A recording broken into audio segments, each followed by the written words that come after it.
Au cœur d'une savane dorée d'Afrique de l'Ouest, dans un village entouré de baobabs majestueux, vivait une jeune femme nommée Nyara.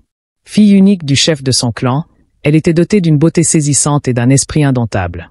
Ses yeux, profonds comme les eaux du fleuve Niger, reflètent les mystères de la terre, et son rire résonnait comme une mélodie. Nyara avait grandi dans l'ombre des traditions, mais elle portait en elle un rêve audacieux.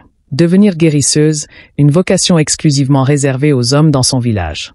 Depuis son enfance, elle observait le vieux guérisseur, Bamba, prépare ses remèdes. Un jour, un étranger arrivait au village, le visage marqué par une profonde détresse. Il explique que son peuple, vivant à 3 jours de marche, souffrait d'un mal mystérieux. Les récoltes périssaient et les enfants tombaient malades. Le chef, bien qu'empathique, refusa d'intervenir, car aider ce village étranger pourrait mettre en péril les réserves du sien. Nyara. S. En arrivant au village en détresse, elle a trouvé une communauté au bord du désespoir. Avec l'aide de quelques femmes, Nyara examine les malades et identifie la cause du mal, une rivière contaminée. Elle enseigne au village comment purifier l'eau et utiliser ses remèdes pour soigner les plus faibles.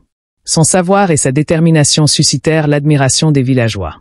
Ils la surnommèrent Nyandougou, celle qui apporte la vie. Après plusieurs semaines, la vie se répète dans le village, et Nyara devient une héroïne. Quand elle retourna chez elle, son village la reçut avec méfiance. Certains la considéraient comme une traîtresse pour avoir désobéi aux ordres du chef, mais d'autres, impressionnés par ses exploits, exigèrent qu'elle partage son savoir.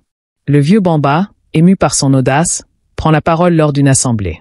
Nyara a prouvé que l'esprit de guérison ne connaît ni genre ni frontières. Elle est l'avenir de notre peuple. Ainsi, contre toute attente, Nyara est devenue la première guérisseuse officielle de son clan. Son histoire traverse les générations, inspirant des jeunes femmes à briser les chaînes de la tradition et à poursuivre leurs rêves. Et dans les nuits où le vent souffle doucement, les habitants